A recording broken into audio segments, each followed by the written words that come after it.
I'm very excited about my next guest. He knows a thing or two about business, being a serial entrepreneur, and also he knows a bit about the motor industry as well, because he used to help people like you, me, and lots of other people buy, sell motor cars. Also, he knows a lot about football clubs as former chair of Reading Football Club. He is Sir John Madejski, and he joins me live here in the studio. When you came in and sat down there, I talked about the British Vault thing, and you said, well, I used to publish magazines that help people buy and sell motor cars. But as an entrepreneur who knows a little bit about how that industry operates, did you look at the British Vault story and think, that's a real body blow? Or did you just think, that's a shame they couldn't get their ducks in a row? The latter. I think it's a shame they couldn't get their ducks in a row. I mean, it was a tremendous opportunity, and if we're all going to be using electric cars by 2030, hey, we've got some way to go to achieve that. And I think, a tremendous opportunity like that to build these batteries in this country, it's a shame that we couldn't get it right. And I still am flabbergasted, think we can't get it right. I mean, the thing that struck me, and you and I go back a fair old way to the era where, we're not talking about Triumph motorbikes at Meriden, and we're not talking about trying to put a deal together to save what bits of British Leyland BMC are worth saving. We're talking about a brand new venture that we know irrefutably the UK motor manufacturing industry will need if it's to survive into the next century. Yeah, I agree with you totally. I don't understand what's gone wrong, and if it has gone wrong, why it can't be put right. Yeah. It seems that, obviously essential. I don't know what's going on at the moment, whether there's any rescue plan going on or something, but I do believe it would be a great idea if we could actually keep it a British company because that's what it's all about. I believe there's quite a lot of foreign money tied up in this. Absolutely. This be one of the reasons why it's not working. So I'd rather bring it back to this country and let us get the benefits of it, for goodness sake. I wonder if I can tempt you as well into either agreeing or disagreeing with some contributions that were made to that general debate about the state of the UK economy, and particularly the need for growth, as I said in my introduction, apart from things that people know you for, but you're generally speaking an entrepreneur, you're an investor, and you want Britain clearly to succeed. I was quite shocked, even flabbergasted, when people of the likes of Sir James Dyson and a mutual friend of ours, Rocco Forte, come out and say, look, this is a Conservative government that simply doesn't have a growth strategy. It doesn't have a growth plan. And James saying the sheer scale of the state, the size of the state and government ambition and aspiration has just got too big. It ain't what we want if we're to thrive as a country in the modern world. Do you agree with any or all of what those guys and gals are saying? Well, obviously, they've got tremendous experience, so I obviously have to take note of what they say. However, I think business has to be organic, and I think that it's, what we do need is more Rocco Fordes and more Dysons and people of that ilk, because that is the fundamental thing of this country. I mean, now is a very good time to start a business. I'm very optimistic about the future.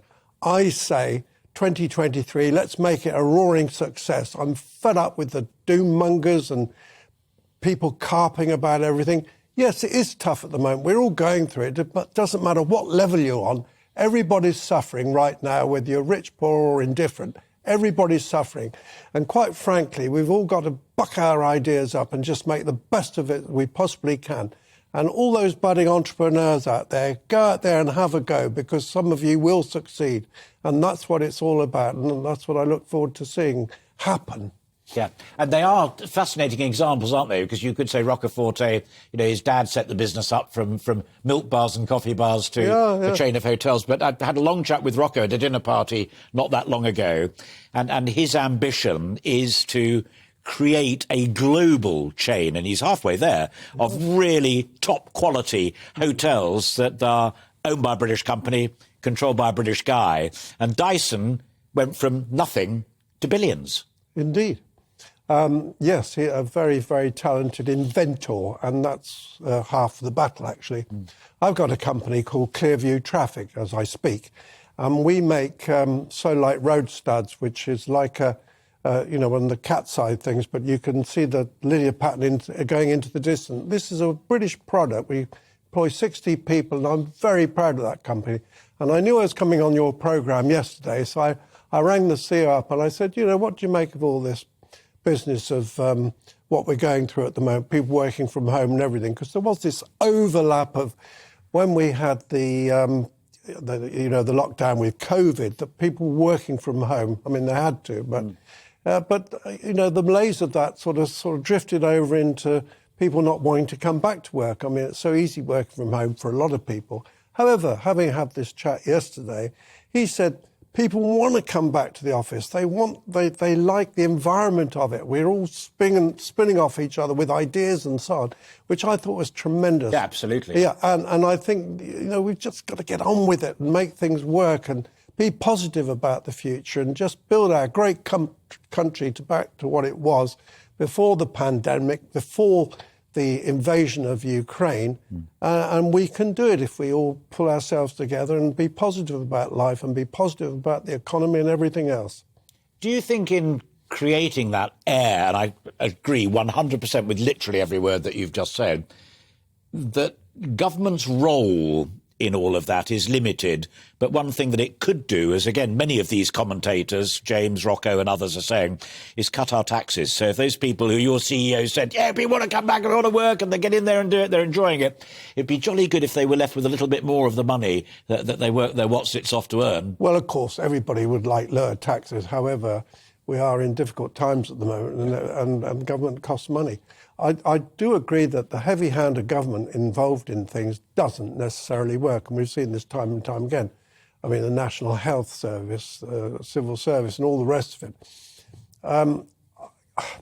The National Health Service, I think the Minister of Health said charging patients to go to the doctor. Good idea. I think the National Health Service in its form at the moment needs total root and branch investigation, because there's too much hospital management. We love the nurses, we love the doctors, we love the ambulance driver and all the people that are doers, but there's a hell of a raft of people that are organising all this. And when government talks to them, they have to talk to this raft of hospital management that really needs looking at, in my humble opinion. But the whole system, 1948, I mean, it was after the war. Times have changed, and I just think it's got to be a different approach to national health. Sad thing about the national health is, and you know this, if it's free, everybody's in there like an avalanche. I dare say a lot of people could probably get away without sort of going to surgeries and so on. I hope I'm not going to get pilloried for saying this, but because that's we won't allow one thing. One thing I hate about going on something like this is whatever you say, you're going to get pilloried. Ah, well, there you go. No, you won't get pillorised for your optimism. We share it completely.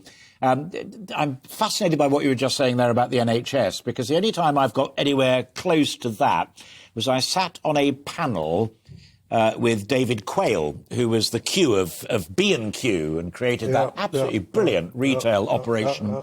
And he sat and asked basic questions of these guys, like central purchasing, storage, property portfolio management. You're in property as well. And David said to me afterwards, nobody had ever asked those people. This was Hampshire Regional Health Authority. Right. Nobody had ever asked those guys and gals those questions before. Do you think that maybe Steve Barclay, the Health Secretary, should get people like yourself, maybe Dyson, maybe Rocco Forti, some of these people who've putting the boot in a little bit to the government now, to go and have a look at how the NHS could be made to sing, and welfare and other very expensive aspects of our social services, which we love to have, but we want to be more efficient? I totally agree. I think that's a very good idea. But I mean, the thing about the National Health Service is it's such a large entity now, and you've got all these different authorities around the country that I think, central buying is good and all these sort of obvious things that come to mind. However, when it comes down to it, it just needs a total root and branch investigation into the whole thing, and you need people that are qualified to be able to do that. And certainly you need to bring in a certain business acumen in terms of that, as you do with a lot of other governments' bodies. If you're in government or in the civil service, you've never heard a wiser bit of advice than from Sir John just there. Finally, talking of wise advice, Ineos is doing all right. Jim Redcliffe doing extremely well, owns one of my favourite hotels down in Hampshire, as well as being in petrochemicals. Is he wise to be flirting with the purchase of Manchester United Football Club? You're a been there, done it man as far as football's concerned. Although I read somewhere from Deloitte's yesterday's that the most profitable football clubs in the world are now here in the English Premiership. One thing, Alastair, is we should all be immensely proud of the Premier League, which is British, OK? Seen by billions of people all over the world. This is fantastic. It's a great calling card for the United Kingdom, and it's a great calling card when you think that every time there's a focus on a football match in this country, the people are, all over the world can see the town that's playing Manchester United or Arsenal or whatever. Yeah. And that's a tremendous opportunity. I think it's in Ratcliffe's DNA, because he did supporting Lewis Hamilton with the Mercedes team, also the attempt to win the America's Cup. Listen, the lad was born in Manchester, not far away from the football ground. He is a Manchester United supporter. Brilliant. We've had far too many foreign people that have come into the game now. I mean, I remember when, people always used to say, is Reading Football Club for sale? And I say, well, I've owned it for 10 years, 20 years, whatever it was. And I used to say, yeah, Reading Football Club's always been for sale. Come and see me. I said, but millionaires need not apply, only billionaires. Because it's not for the faint-hearted. It is really an expensive pastime. John, I've wanted to have this conversation for a long time, since we celebrated Sandra Howard's lovely new book, and I hope that you may, even after that experience, without being pilloried, consider coming back, and we'll carry on our conversation as well. But words of wisdom on the health service, on British industry, on being proud to be British and getting out there and doing it and making 2023 a year that sings for us all. So, John, thank you very much indeed. Good of you to make the journey up here, and great to see you. Thank you very much indeed. Wow! I told you I was excited about it, and goodness me, was I right.